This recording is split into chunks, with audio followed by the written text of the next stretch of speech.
Hey, math friend, I am so incredibly excited to share this session with you. So, I recorded this session for a virtual summit, and now that that virtual summit is over, I wanted to make sure that you still had access to this workshop. So that way you could watch it whenever you want and also share it with a math teacher friend. So, in this workshop, we are going to be talking all about multiplication, starting with understanding multiplication in third, all the way through multiplying multi-digit whole numbers, multiplying fractions, and multiplying decimals in fifth and sixth grade. So you are really going to see how multiplication progresses across the grades, as well as some representations, some manipulatives, and some visual models, and how those build and connect all the way through, from third all the way through sixth and beyond. So it is a jam-packed session that I think you're really going to enjoy.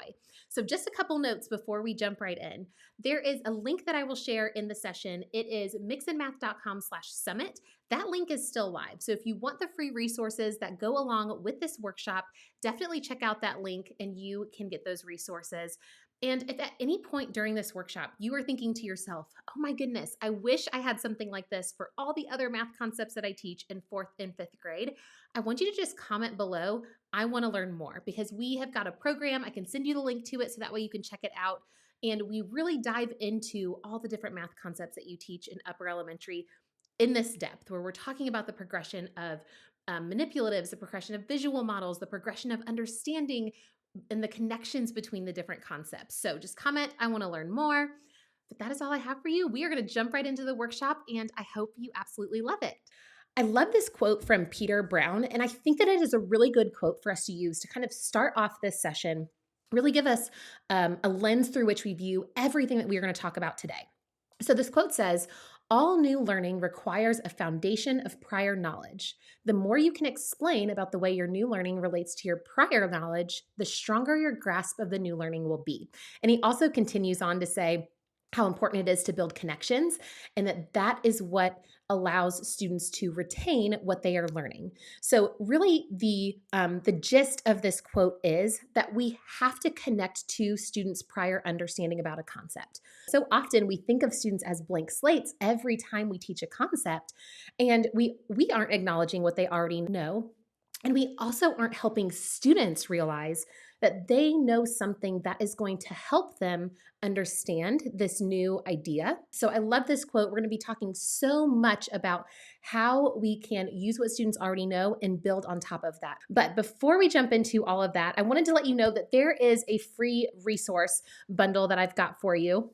If you go to mixandmath.com/summit, you'll be able to download that. It's entirely free, but it's a really good companion resource to the things that we're going to talk about today. And if you are like me, you'd like to know where we're going, what we're going to talk about, here is just a quick overview of our agenda today. We are going to start with multiplying whole numbers and building operation sense. We're going to talk about what operation sense is. That may be a new term for you. We talk a lot about number sense, but not as much about operation sense. So we'll talk about building that operation sense as we are multiplying whole numbers. We'll then apply that understanding to build students' understanding of multiplying fractions, and then close out with how can we extend our work with fractions to help students multiply decimals. So let's get started with this very first one here. Now, if you have not seen this chart right here, this is from the Common Core Progressions document. And there's a very similar chart. I think this originated from CGI, Cognitively Guided Instruction. I believe they were the creators of this chart right here. But these are the multiplication and division problem types. So essentially what this means is this is kind of like how multiplication behaves. These are the types of problems you might see with multiplication. And so you'll see in that top row, we have multiplication as equal groups. So I have 5 baskets and 12 apples in each basket. You can see those equal groups. Then right below that, in that middle row, you'll see multiplication as arrays. And so I've got 5 rows of apples and there's 15 apples in each row. That would be multiplication as arrays. And a lot of times we use equal groups language with that. Just like I said, we've got 5 rows and 15 apples in each row. So we've got 5 groups of 15. So that is that arrays problem type, which again has a lot of similarities to equal groups. But then we also have area that often falls in that. And then lastly, we have multiplicative comparison. And so this is using multiplication as a comparison. So I have 15 apples and my friend has 5 times more apples than I do. That is multiplication as comparison. Now, for this session, we are really going to focus on multiplication as equal groups. We certainly do not have time to go through all of the different problem types. So we're really going to focus in on multiplication as equal groups, all the way through whole numbers, fractions, and decimals. So throughout this workshop, we are going to be going kind of like back and forth through clips where I'm actually explaining things to you with math manipulatives, and then also some slides. So we'll kind of be going back and forth there. But in this first clip, we are going to be talking about how multiplication behaves as equal groups. And we're going to kind of lay that foundation that is really needed for student success and our understanding of multiplication throughout the grades. So let's jump over to our very first clip here. If we want students to have long-term success with multiplication, then they really need to understand the operation of multiplication. They need to understand what situations can be represented by multiplication. How does multiplication behave? And so that's what we want to develop really early in students. And so when we're looking at a multiplication problem here, each of the factors has 2 different jobs. One of them is the measure factor, which is just a friendly way to name the amount or the number in each group. And then the multiplier factor tells us the number of groups or the number of copies of this group. Now, as we begin working with fractions and decimals rather than just whole numbers, this multiplier can be a part of a group rather than just multiple groups. And so it's important to keep that in mind. But we want students to understand that these 2 factors have different jobs.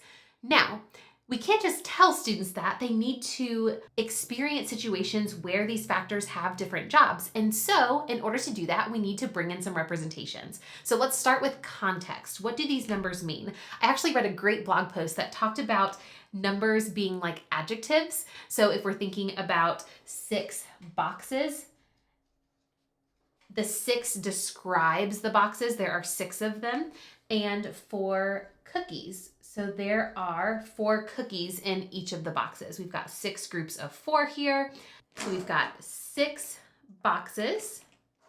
And there are 4 cookies in each box. So we're going to come back to this problem. But I do want us to look at this visual and recognize that the 6 here represents the number of boxes and the 4 represents the number of cookies in each box. They mean different things because we have added the context here. Okay, so that gave us that foundation. I also want to shout out the authors of Mathematize It. It's a fantastic book, but they really gave us that language of that measure factor. We've probably all heard of one of the factors being that multiplier factor. But I find that measure factor is a really friendly term, which we got from Mathematize It. So we've got these 2 factors. Each of the factors has different jobs. And I actually think this is a really good place for us to kind of pause and talk about representations. I know that may seem like, why are we talking about that when we're talking about multiplication? But the representations we choose is so incredibly important, and you'll see why throughout this session. But let's talk about representations. So I'd love for you to think about what representations you see here. Now we'll come back to this image here in just a second, but there are actually 5 different modes of representation. So this is called the Lesch translation model. You may have seen it in a lot of math PD books or in different sessions. I know I've certainly talked about this quite a bit because we talk about math manipulatives and other representations quite a bit here at Mix and Math. And so these are the 5 modes of representation. We've got the physical, the visual, the symbolic, the contextual, and verbal. So let's kind of like briefly break down what each of these are.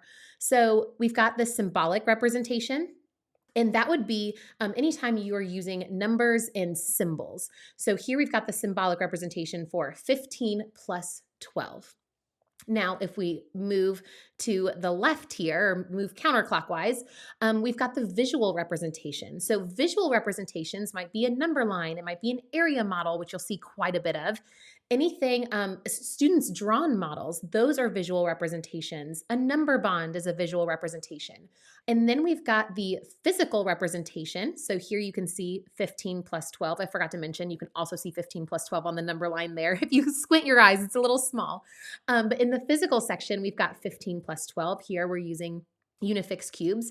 But the physical representation is any type of math manipulative or anything that students can use with their hands. So it can be our pattern blocks, our base 10 blocks, our unifix cubes, our omnifix cubes, fraction tiles, angle legs. Those are all physical representations, as well as things that are not considered like typical math manipulatives. So maybe you bring in beans, or you bring in sugar cubes, or a lot of lower grades teachers will use like popsicle sticks and rubber bands to make groups of 10. Those are all physical representations. One that I forgot to mention is sticky notes or index cards. I love using those as physical representations in the classroom because students can cut and tear, and that's just a great way it's a great tool for them to kind of manipulate to show the math. And then we have the contextual representation. So I had $15 and I earned 12 more. A lot of times we think about a contextual representation as being a word problem, and that is correct. But there are also other ways that we can add context. If I use this example all the time, but if I told you that I saw $3.92 on a sign beside the road, what do you think that's referring to? Most of you would probably say gas. Unless you're in California, you'd probably be thrilled to see $3.92 for gas. But we know that that represents gas because of the context. Maybe it's because we see a gas station right below that sign, or maybe it's because we've experienced, gas prices being on a sign on the side of the road so often that we bring in that past experience. Another example I like to use is going into the grocery store. We see a can of corn and we see 99 cents right next to it. And that can of corn provides context to that number. We never experience numbers in life without some type of context. So it doesn't have to just be a word problem. It can also just simply be labeling the numbers. What does 15 and 12 represent? Well, in this situation, they represent dollars. And then lastly, we have the verbal representation. Now, the verbal representation is just us talking about math. Maybe we are writing about math. It is language around math. That is the verbal representation. So these are the 5 ways that we experience math, that we represent math. And you'll notice here, when we go back to this problem here, we're actually using 3 different types of representations. If we hadn't gone through the Lesh translation model, I would expect that a lot of us would say that obviously the math manipulatives is a representation, but not recognize that even just putting boxes and cookies, that is a representation. That's adding context to these numbers. And then obviously 6 times 4 is that symbolic representation. So I was at a math conference this past summer, and the presenter asked us to explore 6 divided by 3/4 in a partitive situation. Now, if you don't know what that means, it's totally okay. You'll still get the point of this story. But anytime that I think about 6 divided by a fraction, I typically think of a measurement situation or a quotative situation where we are kind of like repeatedly subtracting groups of 3/4. And so being challenged to think about it in a partitive situation, I had to really it was really challenging for my brain. And what I ended up having to do is I had to use a ton of different representations. Now, do not judge my handwriting here, but you can see, even as an adult who is in the math every single day, I still really leaned on pictures. I leaned on context. And actually, context was the thing. Like when I took that problem of 6 divided by 3/4 and I thought about where would I experience this in life outside the classroom in a partitive way, I had to think about that context. I had to think about that situation. And I landed on prices of pounds of ground beef.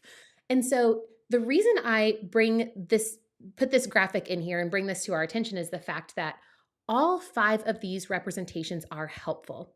They help us understand the math that we are working with, and there's no representation that is better than another. A lot of times we have students who are really resistant to drawing pictures or using math manipulatives, and that does not make us less than. It is just simply another representation that we could use to help us make sense of the math. So all 5 of these representations belong in the classroom.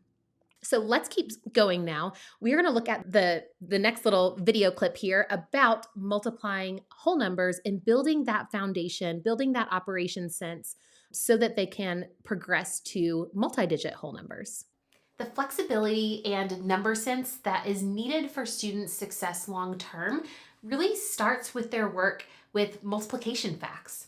If students are learning their multiplication facts in a way that is looking at multiple approaches and really developing flexibility, then they are laying the groundwork that they will use in fourth grade and fifth grade and many years to come. So let's come back to this problem of 6 times 4. I've got 6 boxes of cookies and 4 cookies in each box. Some students may approach this problem and say, well, I know that 5 boxes of 4 cookies is 20 cookies, and then another 4 cookies is 24 cookies. Another student might say, well, I know 3 boxes of 4 cookies is 12, and another 3 boxes of 4 cookies is 12, and together that is 24. Yes, this is great for developing fluency with this fact, but the thinking students just did is partial products. They were flexible in how they decomposed this problem in order to find a solution. And it's important to point out that we're working with 3 different representations here. We've got the symbolic, we've got the context of boxes of cookies, and then we also have this physical representation, which in a second we will connect to a visual representation that will actually be a representation that is much more long-lasting for students as they begin to work with bigger numbers that are not so model-friendly. But ultimately, students could not be successful with partial products if they did not really truly understand how multiplication behaved with the multiplier factor and the measure factor. And so in third grade, students might work with a problem like 6 times 4, and they'll use their concrete models in order to represent it. But then as they start working with 2-digit numbers, now we've got 16 boxes of cookies with 4 cookies in each box. Yes, we could pull out our connecting cubes and we could make 16 groups of 4, but we could also use an open area model, which is a great way to show the partial products that we're creating. And so here I might say, well, I know what 10 groups of 4 is, or 10 boxes of 4 cookies. And I know I've got another 6 boxes of 4 cookies. And if 10 groups of 4 cookies is 40 and 6 groups of 4 cookies is 24, then I know that I have a total of 64 cookies.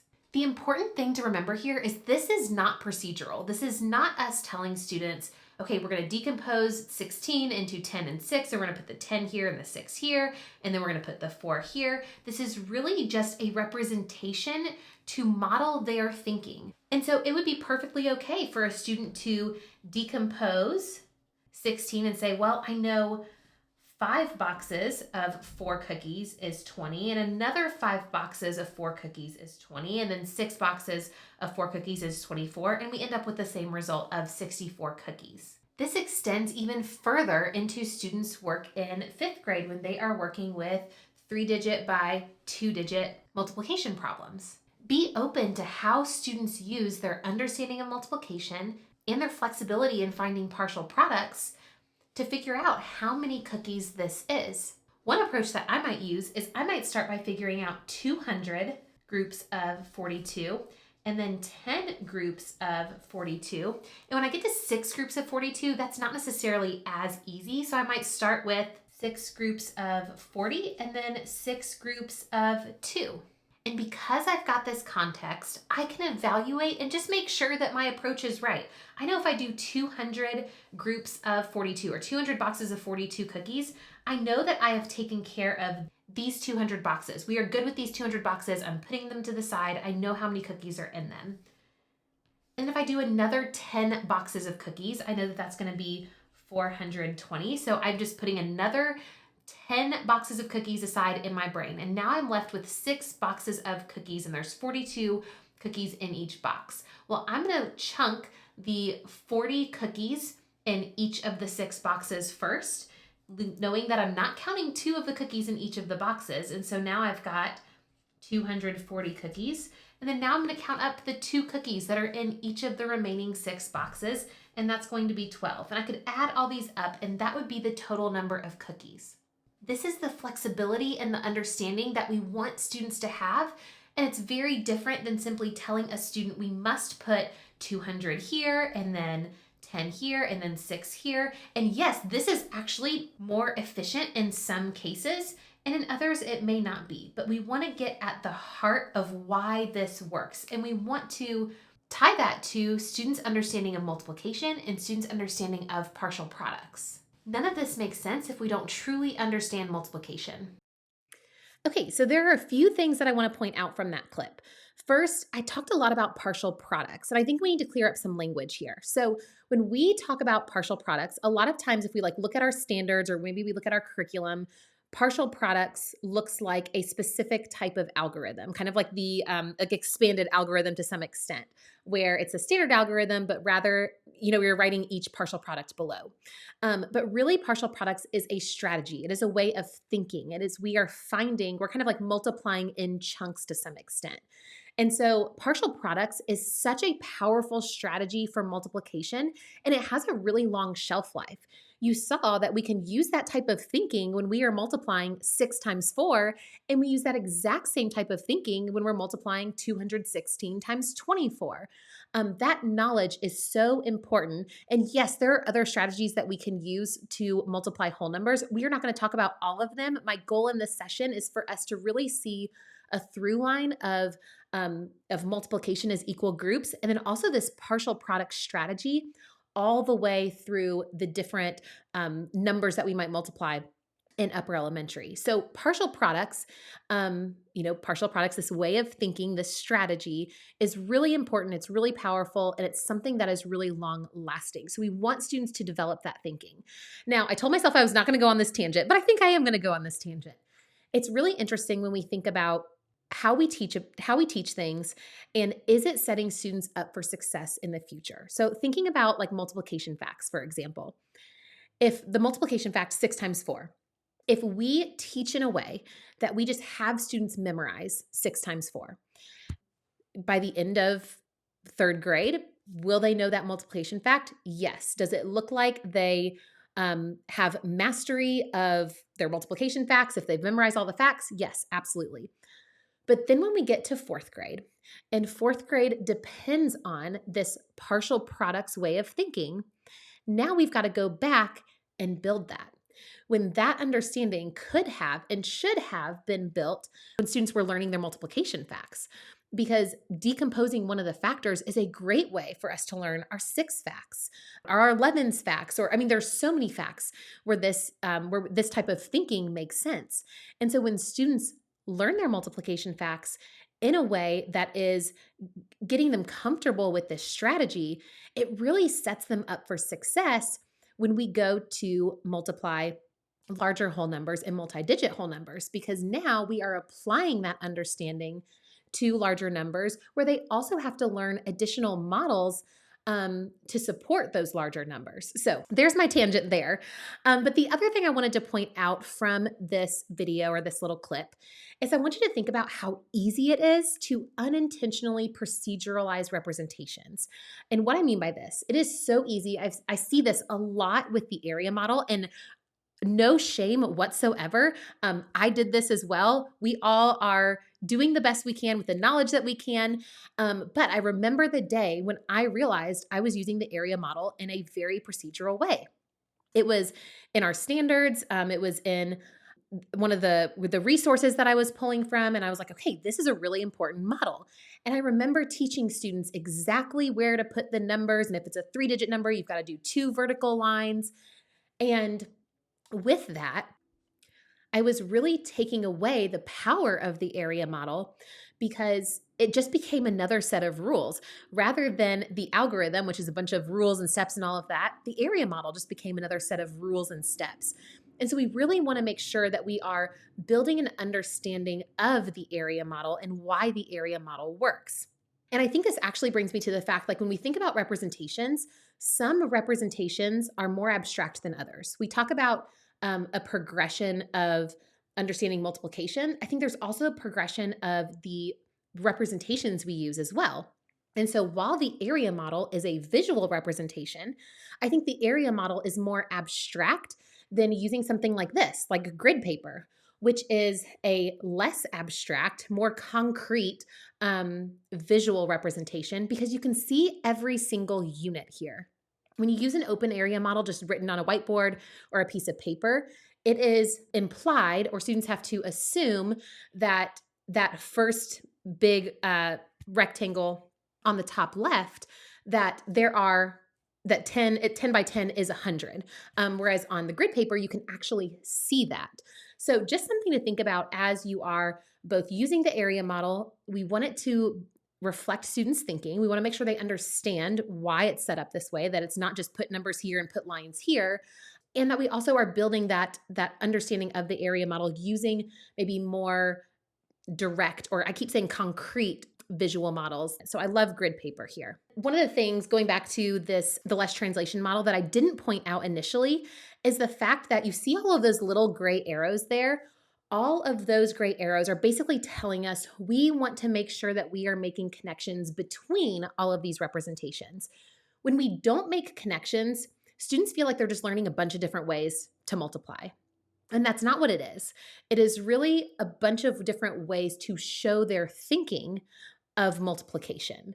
And the reason that it's important for us to have multiple representations and for us to connect multiple representations is some are more appropriate for where they're at in their understanding, and others will carry them through, have a longer shelf life, I guess. It will carry them through fourth grade and fifth grade and sixth grade and high school. And the area model is one of those tools. So in this next clip, you're going to see quite a few connections. And I think it'll just kind of like drive home the importance of making connections with the tools that we use to multiply.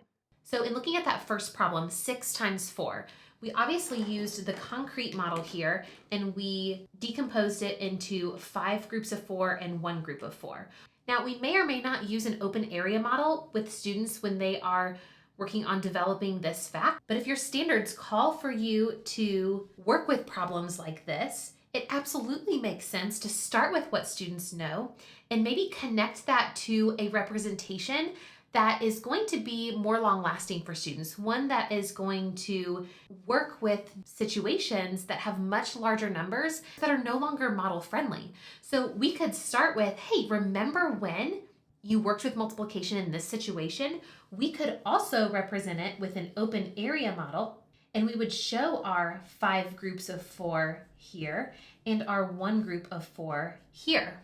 And so now we're making connections between these 2 different types of representations. We've got our concrete or our physical, and then we've got our visual. But now they've got this other model in their toolboxes that they can use for a problem like this.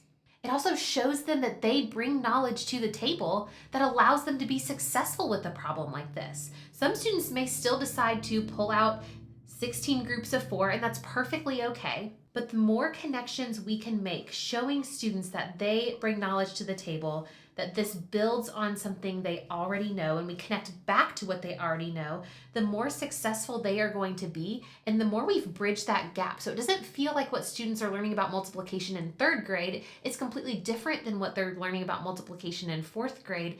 It's really the same exact type of thinking applied to situations with larger numbers. So here we've connected between 2 different types of representations, but we've also connected the same representation to 2 different problems to show them how this continues or progresses. Okay, so what do I want you to pull from that clip, or what do I want to add on to that clip? So representations should always be a reflection of students' thinking. I think I hinted at that earlier in the session. Yes, representations are important. The area model is important, but it's only truly meaningful when it is a representation of students' thinking, when it is what they are doing in their head or what they have modeled with a different representation. When we can connect that to the area model, that is when that area model is most effective. And then also, we want to use representations to build on what students already know and help them realize that we are building onto what they already know. So I know we've spent a whole lot of time on multiplication with whole numbers, but really what we've done is we've built that multiplication foundation. Students now understand multiplication. They know how it behaves. They know what it means, specifically around equal groups, because that's really what we're talking about. So they understand multiplication. They've got a variety of representations in their toolbox that they can use to model multiplication. And then also they are comfortable, they understand partial products. They can think flexibly, and they can kind of like multiply in chunks to get an answer. So that's that foundation that we've built. Now we're going to build on top of that and talk about multiplying fractions. Now, I want you to look at this problem right here and think about how many rules or procedures or steps it takes for students to multiply mixed numbers. So the first thing that they have to do, if we're thinking about the algorithm here, which a lot of times is where we tend to place our focus when it comes to multiplying mixed numbers. We've got to get students really solid on the algorithm. But there's a lot of understanding that we miss out on when we jump to the algorithm without thinking about what's happening here. But I'm getting ahead of myself. How many procedures, rules, steps, whatever you want to call it, do students need to know to multiply these mixed numbers? First, they've got to convert the mixed numbers to fractions greater than 1. So that's the first one. Second rule or step or procedure, they've got to know how to multiply a fraction by a fraction. They've got to know multiply numerator by numerator, denominator by denominator. That's the answer. And then, depending on your curriculum expectations, they may need to then convert that fraction to a mixed number. So they've got to know that we've got to divide the numerator divided by the denominator. And again, I'm not saying these are the steps. I'm saying that we should be teaching it this way. But when we teach it as steps, this is everything that students have to know. So they've got to know how to divide 60 divided by 16. And that gives us 3 and 12/16. And then if your curriculum has an expectation that you have to simplify the fraction, which I definitely have some thoughts on that, but if that's the expectation, they then have to know how to simplify the fractions. And they end up with 3 and 3/4. That is so many steps and so many opportunities for students to struggle, because I'm sure many of us have experienced working with students who at some point along the way do not know one of those steps, or they can't remember it, or they get it mixed up with adding fractions, or there's just so much that could go wrong. And I love this quote from Peter Liljedahl. He says, "The problem is that mimicking is only an effective strategy when the number of routines to memorize is small." And when you look at this, the number of routines to memorize here is definitely not small. There are a ton of steps that students need to go through and remember in order to multiply these mixed numbers. But it does not have to be this way. This is not how we have to teach multiplying fractions. Instead, students are bringing so much knowledge to the table that we can build on. And we're going to see that in this next clip. Now let's take a look at how all of the understanding students have around multiplication comes in handy when we start multiplying fractions. Now, if you are not familiar with using pattern blocks to represent fractions, most often we're looking at the hexagon as one whole, though it doesn't always have to be. And then this quadrilateral right here is going to be our 1/4, because it takes 4 pieces to be equivalent to one whole. So this is our 4th piece.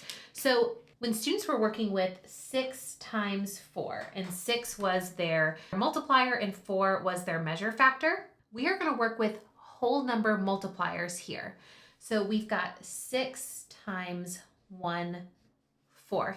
Now I'm going to switch up the context here just so it makes a little bit of sense. But let's say we've got 6 bags and there are 4 pounds of flour in each bag. So here we've got 6 bags and there's 1/4 pound of flour in each bag. Now, because students understand multiplication and they understand the job of each factor, we can multiply 6 groups of 4. And then as we extend our work to fractions, we can also model 6 groups of 1/4. This isn't much of a stretch for students when we use a similar context and we have the concrete models there for them to model the problem. And we can have discussions around, what does this 6 represent? It means we've got 6 different bags. What does this 1/4 represent? It means that we've got 1/4 pound of flour in each of these bags. As you can see, students really bring all of the knowledge that's needed in order to successfully model 6 times 1/4. The biggest stretch comes when the multiplier is no longer a whole number. So if we were to model 6 times 1/3, again, keeping the same context, so this is pounds of flour.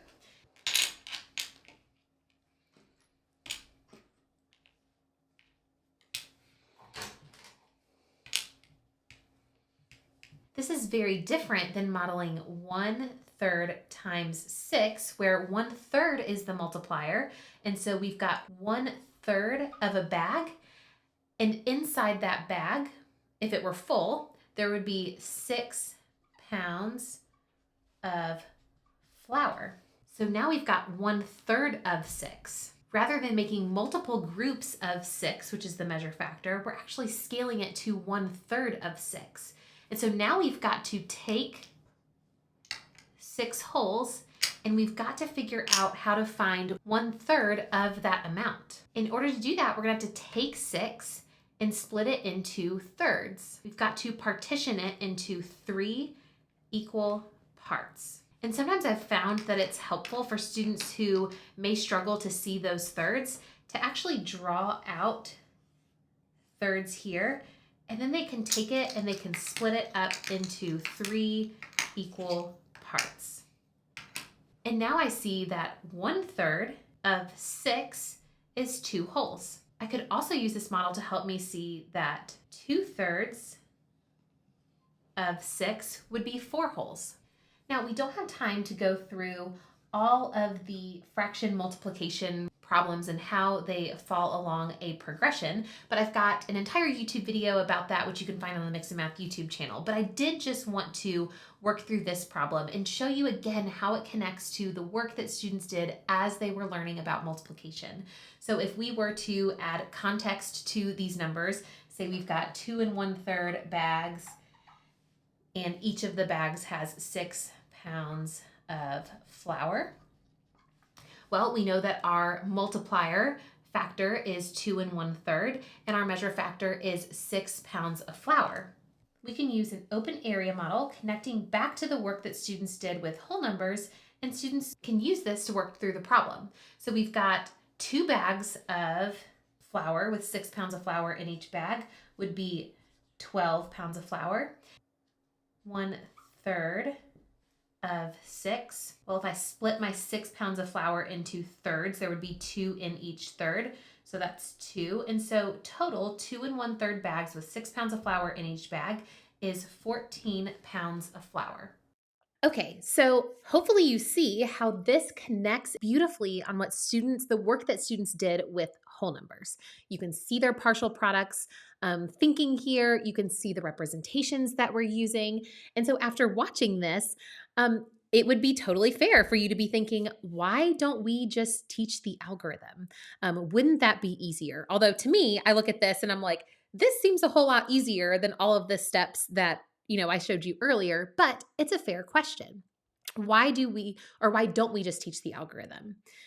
And at the end of the day, it comes down to this for me. Number sense gives us freedom to estimate when an exact answer isn't needed. I cannot think of the last time I have used the multiplication algorithm for fractions or for decimals or even really for whole numbers. When we're just going about everyday life, a lot of times an exact number isn't needed. There are certainly times where an exact number is needed. But when I'm thinking about, for example, like, do I need to get a 20 from the ATM or do I need to get a 40? I don't have to have an exact amount in order to make that decision. Or if I am baking something and I need to know if I have enough flour, I just can generally think about or estimate about how much flour I need if I'm going to triple the batch and go in and look. I don't need to know an exact amount. And so when we have that number sense, it actually gives us freedom to be able to use estimation in situations where that's going to be quicker. And really, that's just the extent of the answer that we need. We don't need that exact answer. Another example would be like if you're going to the grocery store, or actually even thinking about, my son, he is 7. And so, he earned, I think, $10 or something like that. He sold some toys, earned some money. He's a little entrepreneur. And so we took him to Target and he doesn't know how to work with decimals, but he had to do some estimation there in order to figure out which toys he could get before he went to the register. He didn't have to have an exact amount there. He just generally had to have number sense around, okay, this is close to this number. And so I really believe that is why we don't need to teach the algorithm. And actually, hold on, let me clarify that. I'm not saying we don't ever teach the algorithm. I'm saying rather than jumping right to the algorithm, skipping all of this understanding, If we don't build the understanding, students have nothing to fall back on when they don't understand the steps of the algorithm, and they don't have this flexibility that is needed. And we're not going to get into percentages today, but this type of thinking is the exact type of thinking we use when we're working with percentages in life outside the classroom. So just wanted to clarify that. I'm not saying don't teach the algorithm. I fully understand it's in a lot of standards, but we want to build that understanding. And then also, we can assess the reasonability of our solutions. How often do we have students who solve a problem, get an answer that's entirely unreasonable, and they aren't able to catch it because they don't have that number sense? They don't have that understanding. And so that is really why we want to take the time to connect to what students already know, build on what they already know, use the models and representations that they've already used, and just extend it to fractions rather than jumping right into the algorithm. Another question that comes up: what if the problem can't be modeled with math manipulatives? And I think this gets at the often misuse of math manipulatives. I have an entire workshop on this. I think if you just go to mixandmath.com/workshop, hopefully that's the link. I'm just throwing it out off the top of my head.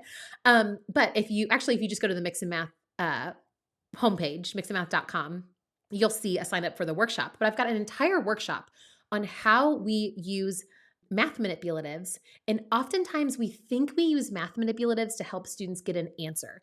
And so we want to use them for every single problem, or we think math manipulatives aren't worth it because we don't have we can't use them for every problem.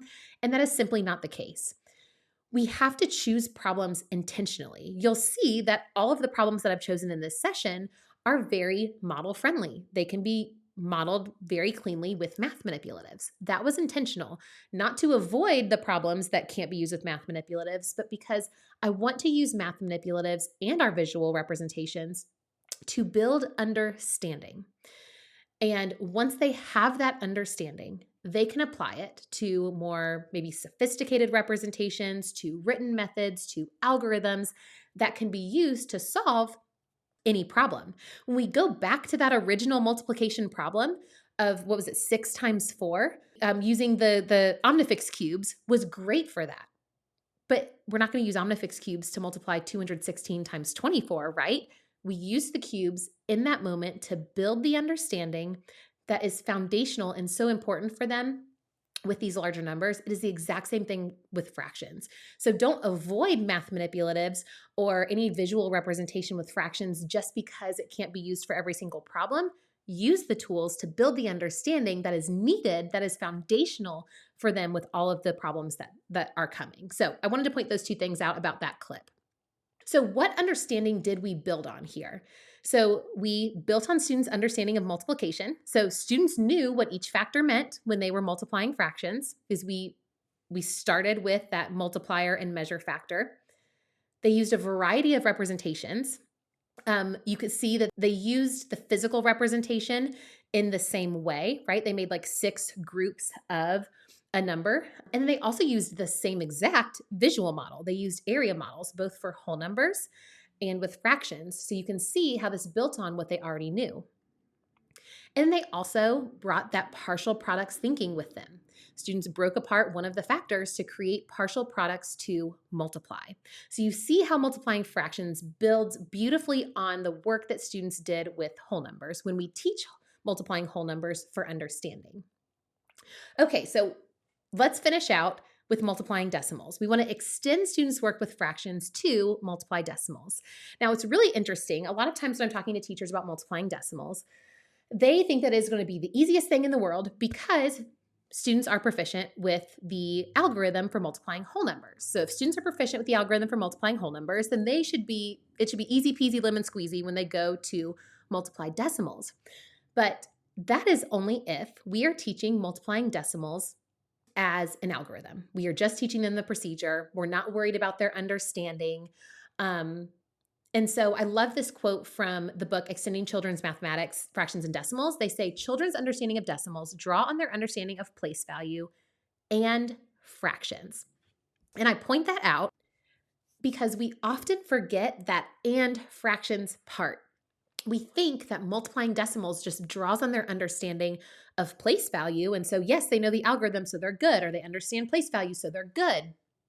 but it really builds on their understanding of fractions as well. We know that decimals represent the same thing as fractions do in the sense that they are wholes and parts of wholes. But fractions are a lot less abstract. Sometimes we think decimals are, but if you think about 2 and 4 tenths as a fraction and 2 and 4 tenths as a decimal, so 2.4, we're not going to use that language as students, but think about 2.4 and 2 and 4 tenths.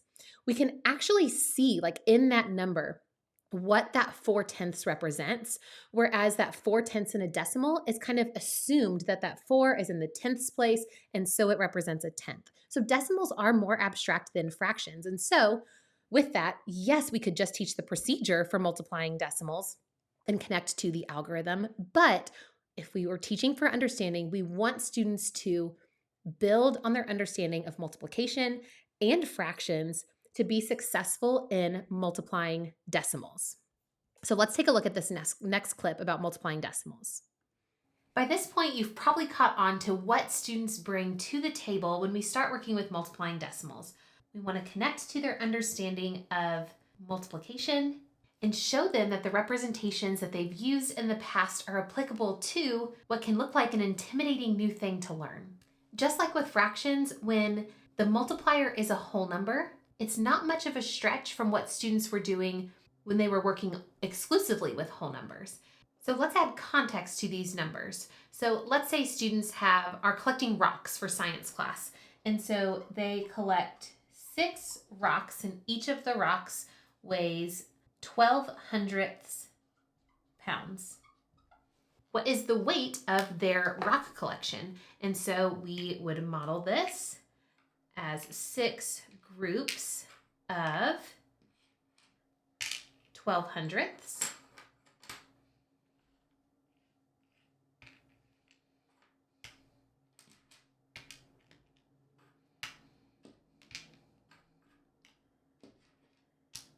But just like with fractions, the challenge comes when the multiplier is a decimal. And as I mentioned earlier, students' success with decimals just depends on their understanding of both place value and fractions. And so when we are wanting to build that number sense and students' flexibility with decimals, we want them to lean on their understanding of fractions. Let's look at this problem. We've got to add context to this because truly decimals are so abstract to many students, more so than fractions. And so a situation where we might encounter a multiplication problem like this is maybe I go to the grocery store and I'm buying meat because I'm making spaghetti. And so I buy 2 1/10 pounds of ground beef, and each pound costs $3. And so leaning on students' ability to use partial products, they might say, okay, well, I know that 2 pounds of ground beef would be $6. But I didn't just buy 2 pounds, I bought 2 1/10 pounds. So 1/10 pound of ground beef is going to be 1/10 of $3. And as students develop their number sense, they may recognize that 1/10 of 3 is 3/10. But if they don't yet know that, that's perfectly fine. That's when we bring out other representations, bring out those base 10 blocks, or even a 10 by 10 grid, and have students figure out what is 1/10 of 3. And 1/10 of 3 is 3/10, which if we're talking about money, we know is 30 cents. And so total 2 1/10 groups of 3 is 6 3/10. But we're talking about dollars here, so we know it is $6.30. Okay, so I'm sure after watching that, you're thinking very similar thing that you thought after the last video about multiplying mixed numbers. Why don't we just teach the algorithm? What if the problem can't be modeled with math manipulatives? I would say the exact same things here. We want them to have that number sense. We want them to have that flexibility. We want them to be able to estimate and see, is this answer reasonable? Which, especially when we're talking about the algorithm for multiplying decimals, a lot of times when we're having to place the decimal, students end up with really unreasonable answers. And so when they have that understanding of what does 2 1/10 times 3 mean, they can assess the reasonableness of the answer And then, of course, as always, we want to make sure that the problems that we are choosing, especially depending on where students are at in their understanding, we want to be intentional with the problems we're choosing to make sure that they are either model friendly. And I say model friendly, I mean like with manipulatives or even with a visual model. The area model can get a little clunky when we're working with really messy decimals. So we really just want to be intentional. What is the purpose of this representation? What is it going to highlight about the numbers? How is it going to connect to what students already know? And as far as the problems, just making sure that it's appropriate for the representations that we're choosing.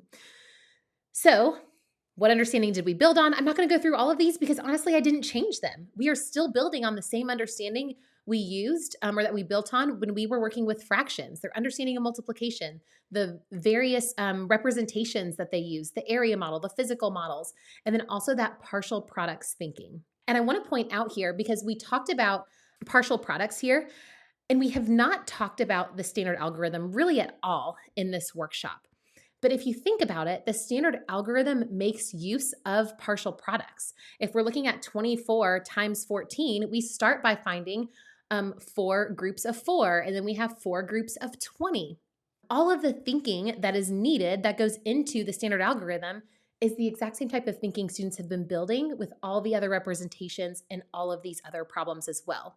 And I actually have a reel that I posted on Instagram that talked about the connections between all of the different ways that we use to teach multiplication. That's often a question parents will have. They're like, why do we teach multiplication in so many ways? I want you to take a quick watch of this video. It's like 15 seconds long, and you'll see we're not teaching all of these different ways. They're just different representations that represent the same exact type of thinking.